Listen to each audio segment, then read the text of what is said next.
আজকের দিনে টিনেজ থেকে শুরু করে আপ টু 80 সকলের একটাই সমস্যা, এবং এই সমস্যাটা নিয়ে সকলেই ভীষণ হীনমন্যতায় ভোগেন।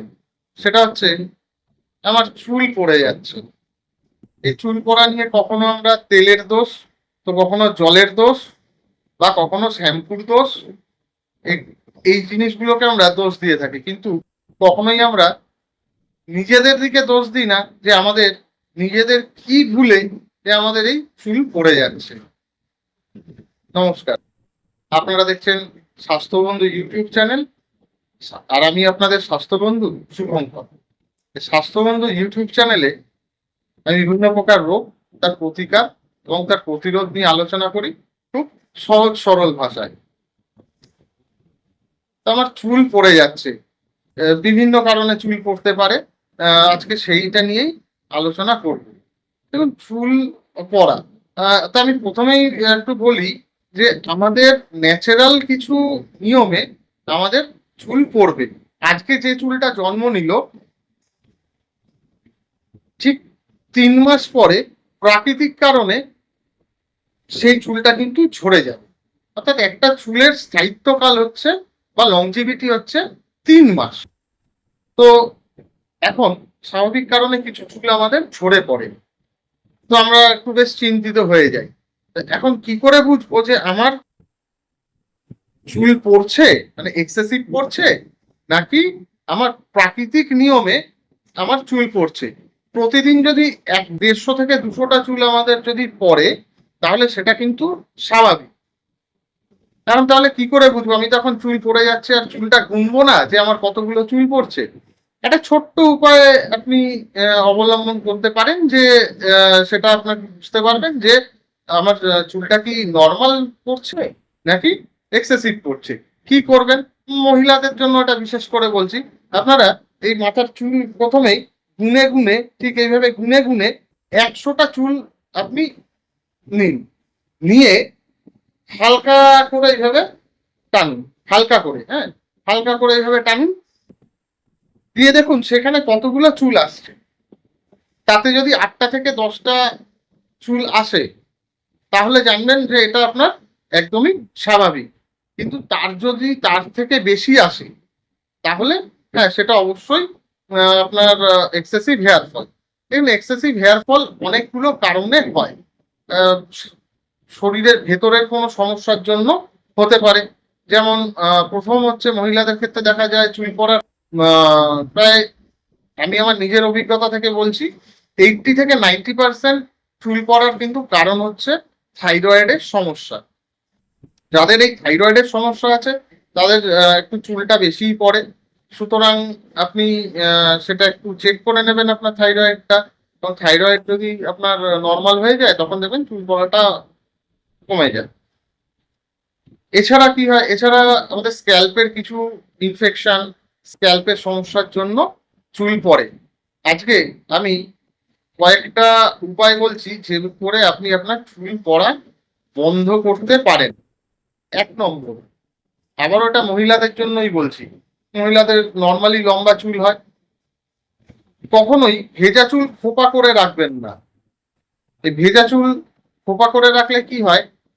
সে স্ক্যাল্প এবং চুল আপনার ভেজা থাকে, এবং ভেজা থাকলে ওই ভেজা জায়গা থেকে কিছু ফাঙ্গাস এবং কিছু ব্যাকটেরিয়া, কিছু কিউটেনিয়াস ব্যাকটেরিয়া সেখানে জন্ম হয়, এবং যার ফলে কিন্তু স্ক্যাল্পে একটা ইনফেকশন হয় এবং ড্যান্ড্রাফ শুরু হয়। এবং এই ড্যান্ড্রাফ বা যদি কোনো ইনফেকশন হয়, সেখান থেকে কিন্তু চুল পড়তে শুরু করে। আপনি ড্যান্ড্রাফ আছে কিনা ইজিলি বুঝতে পারবেন, এইভাবে একটুখানি ভালো করে চুলকোন দেখুন নখের মধ্যে কিছু আসছে কিনা। যদি নখের মধ্যে আসে, তাহলে কিন্তু সেটা কজ অফ ড্যান্ড্রাফ। সেক্ষেত্রে আপনি একটা অ্যান্টি ড্যান্ড্রাফ কিছু শ্যাম্পু যদি ব্যবহার করেন, আপনার ড্যান্ড্রাফটা চলে যাবে। সুতরাং ভেজা চুল কখনোই খোপা করে রাখবেন না। চুলটা নর্মাল হাওয়াতে শুকিয়ে নিন। হেয়ার ড্রায়ারও ব্যবহার করবেন না, কারণ হেয়ার ড্রায়ারের যে হিটটা, সেটা কিন্তু ওই স্ক্যাল্পে গিয়ে যে চুলের যে গোড়া আছে, সেই গোড়াকে ক্ষতি করে। গোড়াটা নরম হয়ে যায়, যার ফলে খুব ইজিলি চুলগুলো উঠে আসে। সুতরাং হেয়ার ড্রায়ার নয়, নর্মাল হাওয়াতে আপনি চুলটা শুকিয়ে নিন। 2 নম্বর, আমরা দেখি যে নর্মাল যে গার্ডার, সেই গার্ডার দিয়ে অনেকে চুল বাঁধেন।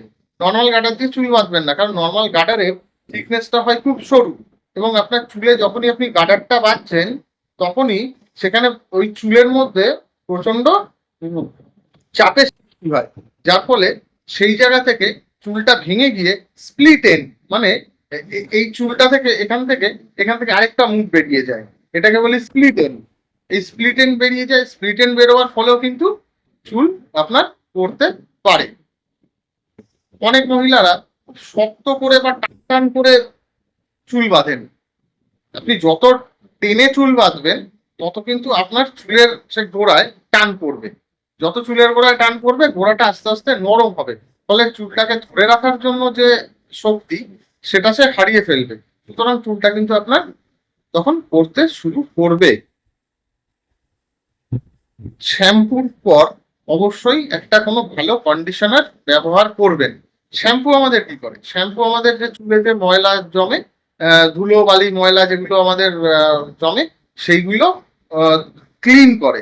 এখন এই চুলের আমাদের গোড়ায় কিছু আমাদের ভালো তেল পাওয়া যায়, ন্যাচারাল কিছু তেল পাওয়া যায়, যেগুলো আমরা সিবাম বলি। সিবেশিয়াস গ্ল্যান্ড থাকে, সেই সিবেশিয়াস গ্ল্যান্ড থেকে সিবাম বেরোয়। ওই যে ন্যাচারাল তেল আমাদের চুলকে শক্ত রাখতে সাহায্য করে, এবং সাথে চুলকে ঝলমলে, রেশমি, আহ, চুলকে সিল্কি রাখতে সাহায্য করে। যখনই আমরা শ্যাম্পু দিয়ে ক্লিন করছি, তখন কিন্তু ওই শ্যাম্পুর সাথে ওই ন্যাচারাল যে সিবামটা রয়েছে সেই সিবামটা বেরিয়ে যায়, যার ফলে দেখবেন শ্যাম্পু করার পর চুলটা অনেক সময় রাফ হয়ে যায়, শ্যাম্পু করার পরে চুলটা অনেক ঝরে যায়। সুতরাং ওই যে সিবামটা সেটা খুব গুরুত্বপূর্ণ, সেই জন্য কন্ডিশনারটা অবশ্যই ব্যবহার করবেন। আমি নর্মালি সবাইকে অ্যাডভাইস করি কন্ডিশনারটা কিভাবে ব্যবহার করার জন্য, সেটা একটু বলি। যে কন্ডিশনার আপনি নর্মাল স্ক্যাল্পে অন্তত 2 ঘন্টা লাগিয়ে রেখে দেবেন। এটা যে কোনো কন্ডিশনার আপনি ব্যবহার করছেন, আপনি স্ক্যাল্পে 2 ঘন্টা লাগিয়ে রেখে দিন, তারপরে আপনি শ্যাম্পু করে আবার একবার কন্ডিশনারটা জাস্ট দিয়ে দিতে পারেন। আর নয়তো কন্ডিশনারটাই আপনি ধুয়ে ওই অবস্থাতে আপনি রেখে দিতে পারেন। এতে কিন্তু আপনার চুলে যে পুষ্টির পরিমাণ বা নারিশমেন্ট সেটা অনেকটা বেশি হবে। আর সপ্তাহে অবশ্যই 2 থেকে 3 দিন মাথায় তেল দিন, সিম্পল নারকোল তেল। কেন? নারকোল তেলে থাকে প্রচুর প্রোটিন এবং অ্যামাইনো অ্যাসিড। যখনই আপনি মাথায় তেল দেবেন, স্ক্যাল্প থেকে ওই অ্যামাইনো অ্যাসিড বা প্রোটিন গুলো অ্যাবজর্ব করবে, যাতে চুলের গোড়াটা আপনার শক্ত হবে এবং পুষ্টি পাবে। ধরুন একটা গাছটা জলের অভাবে পাতা শুকিয়ে যায়, দেখি জল দিলেই আবার গাছটা তরতাজা হয়ে ওঠে। ঠিক সেরকমই একটু মাথায় তেল দিন। তেলটা দেওয়ার ফলে সেখান থেকে পুষ্টি নিয়ে আপনার চুল কিন্তু আরো প্রাণবন্ত, আরো শাইনি, আরো গ্লোয়িং, আরো চেরিশ হয়ে যাবে। সকলেই ভালো থাকুন, সুস্থ থাকুন, আনন্দে থাকুন অবশ্যই।